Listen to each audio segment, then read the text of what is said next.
afternoon, wherever you are in this magnificent world. And I'm glad that we are here to be a part of the Women in Tech, the fifth experience, the fifth activation. And today I'm going to talk about just reinventing yourself. No slides, just take notes, just a deep dive into how are we presenting ourselves. And so you heard a little bit about my bio, and you can find out more information. My link is right below my name. But I think what's more important is identifying how are you reinventing yourself in this day and age with all of the technology that's going on, with everything that is being changed, right? Coming out of post-pandemic, how are you reinventing your brand? How are you reinventing your story? How are you reinventing even your purpose and how you show up? And so what I love about this particular topic is there's three things we'll talk about. One is personal growth. One is empowerment, and another one is embracing transition. And how are we using that? Not only to empower and reinvent ourselves, but our communities in which we live, work, and serve.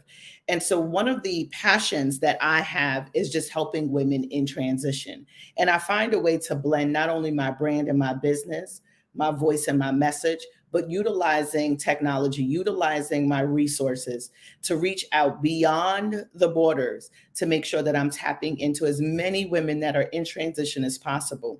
And when I say in transition, listen, we fall down, we get back up.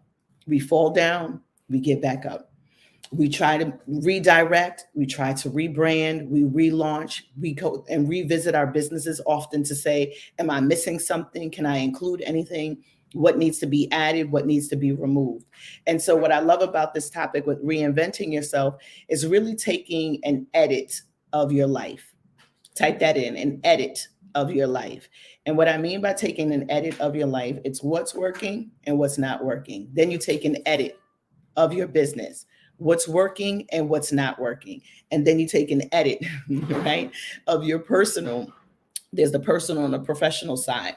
And that adds how we show up when we're supporting our communities. It adds when we show up and how we're supporting our purposes and our missions and our visions. I truly believe in the power of manifestation. If you believe in the power of manifestation, put a 1 in the chat. If you believe in the power of manifestation, put 1 in the chat. Now, the tricky thing about manifestation, we all have this great vision. We all have this great drive. But the issue when it comes, and the challenge rather, when it comes to manifestation is truly believing that it can happen for yourself. And some of the things that can be roadblocks when it comes to manifestation is the lack of self-love. Self-love is not just going to the spa and getting your nails done and looking good and being able to put on this mask. Self-love also includes taking the time to journal, to write, to just debrief, right? To do what we do for most of our clients, but to do it for yourself. Are you putting yourself in a good position where you are showcasing what self-love is for you? And how do you use that in your day-to-day? How do you use that in your business? How do you use this in this world of tech? We're all women in tech. And tech is just going to keep growing and growing and growing. And one thing we cannot lose sense of is our sense of self. And with the sense of self, the key is understanding the power of self-love. When we are able to connect with the power of self-love, we connect right into manifestation. And with manifestation, you begin to step into a land of more than enough. There's the land of not enough. There's the land of just enough. And there's the land of more than enough. How many have been there to all three? Raise your hand. All three. I've been to the land of not enough, just enough, and I tapped into more than enough, but then end up going back into just enough, right? So who's willing to be honest about that? But manifestation, when it comes to self-love, how are you talking to yourself? If I go onto your social media and I go onto your networks and I look at your brand and I look at your business, is your message strong? Are you standing 10 toes tall in what you truly believe in? Are you cheering yourself on? That's self-love. Or are you constantly critiquing yourself and procrastinating? That's not self-love. So everyone's, oh, self-love, self-care. I get it. The spa days are great. Bring them on. But self-love and self-care also involves, you know what, be easy and give yourself some grace, Lucinda. You have another day. You have another hour. There's still more time. right? But that doesn't mean that you procrastinate, and it doesn't mean you fall into perfectionism. For me as a woman in tech, when I talk to my young girls and I talk to my women who are running their businesses and thriving and sharing their stories, I say, please don't forget who you are. Don't forget the power of self-love. Don't fall into procrastination and perfectionism. Those are twin brothers. I'm not going to say that's women, okay? Those are two brothers. Perfectionism and procrastination, though I'm going to say they're men, okay? Can we agree? Can we agree?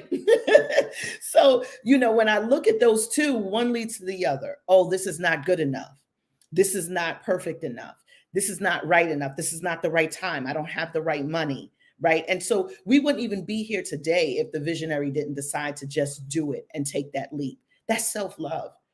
The question here, and we'll close up on this bullet point, when it comes to self-love and reinventing yourself, what have you done for you lately? What have you done for you lately? How have you celebrated your small success?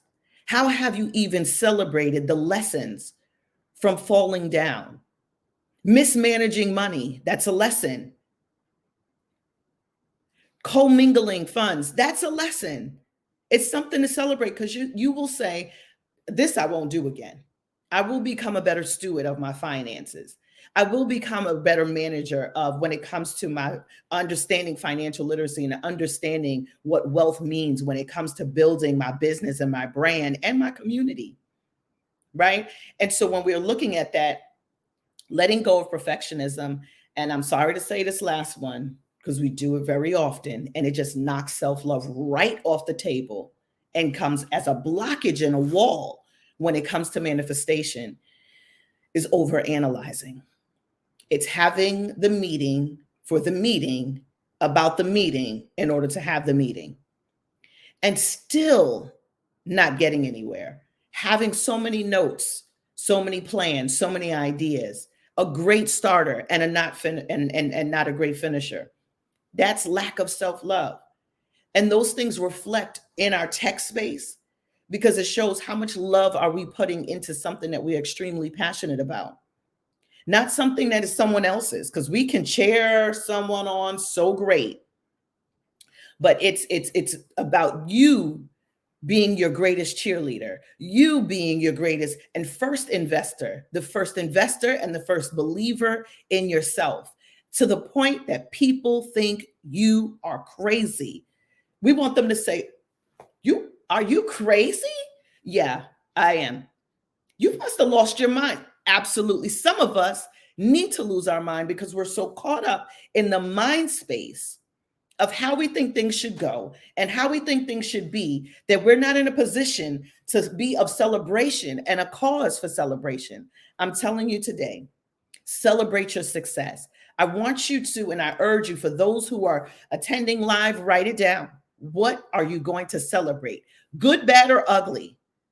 Great, magnificent, or miraculous? What do you deserve to celebrate you for today?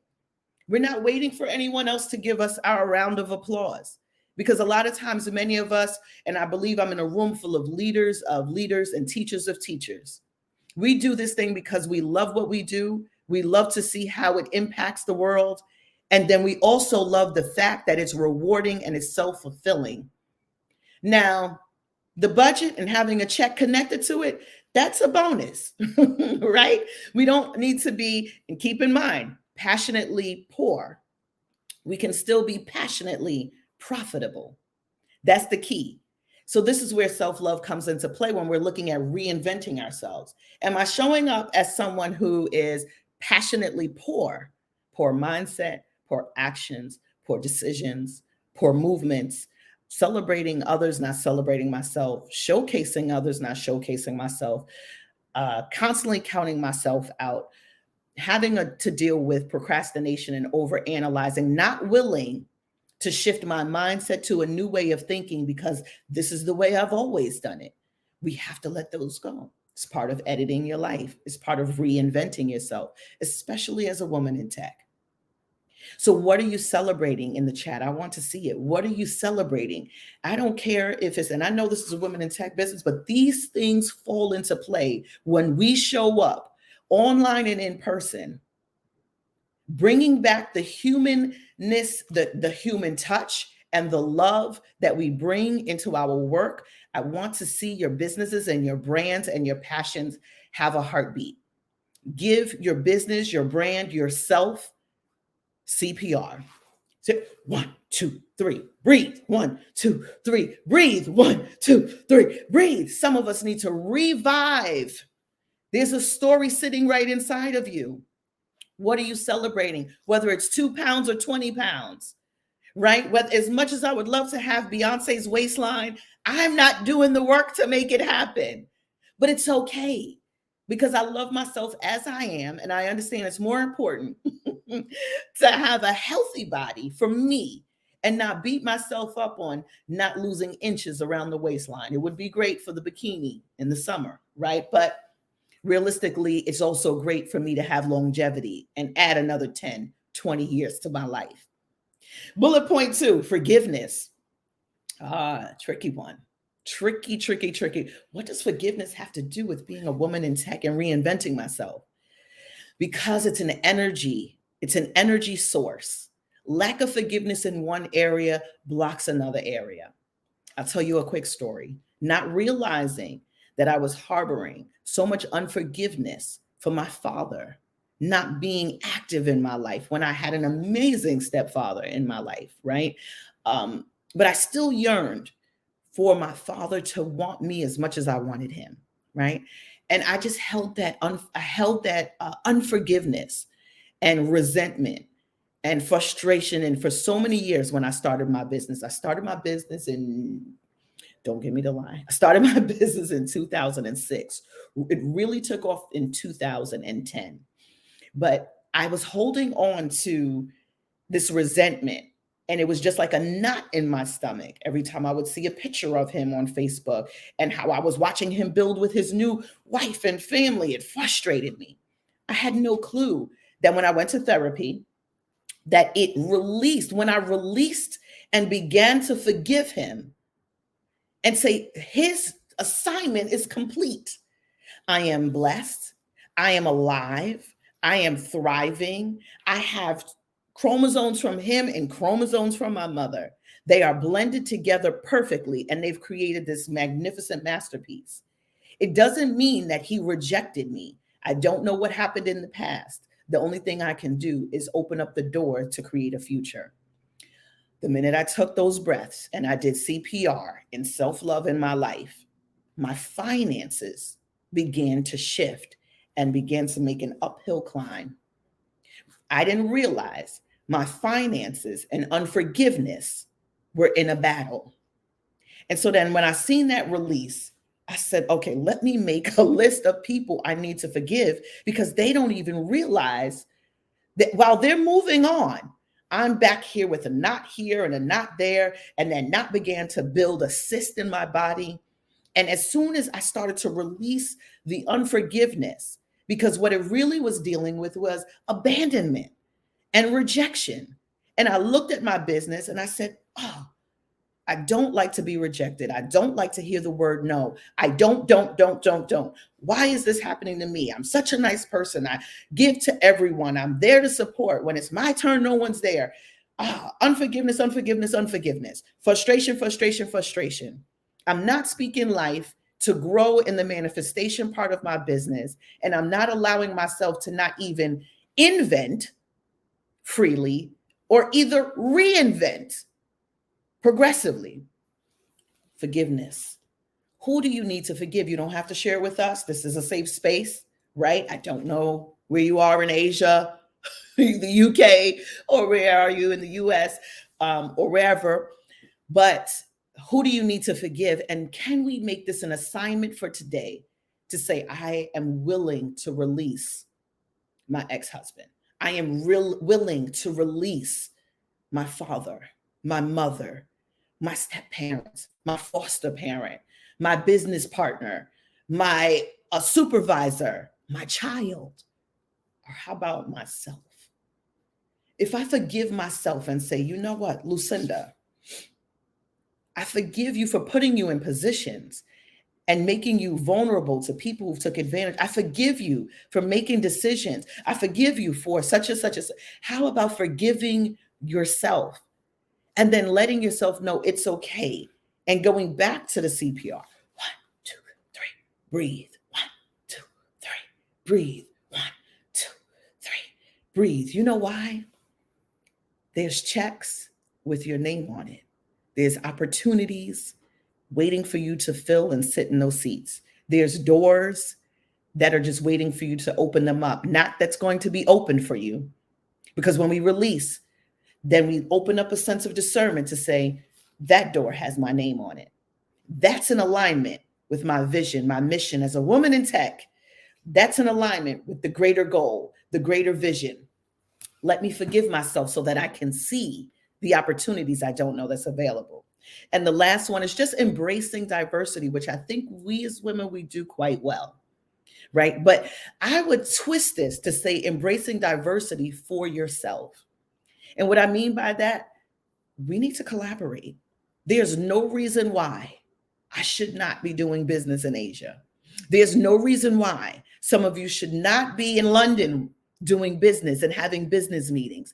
Breaking down the borders and bridges, going across the waters and the seas to collaborate with our other women in tech and making it a priority to partner up and joint venture on projects.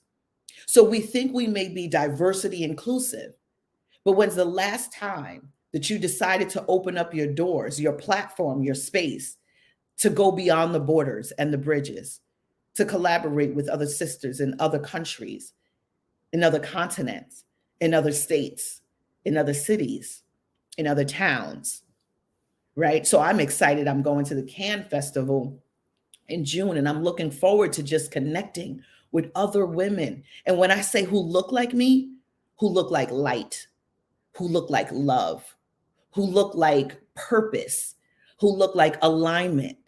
No pronouns of he, she, her, and that's fine if you have them. But I want the pronoun of collaboration, partnership. We have the same vision and mission to help young girls. We have the same vision and mission to help youth. We have the same vision and mission to help with digital literacy. We have the same vision and mission to help someone who's homeless and foster care, going through a divorce, going through transition, getting out of domestic violence. So on that note, I hope I left you with enough CPR to reinvent yourself.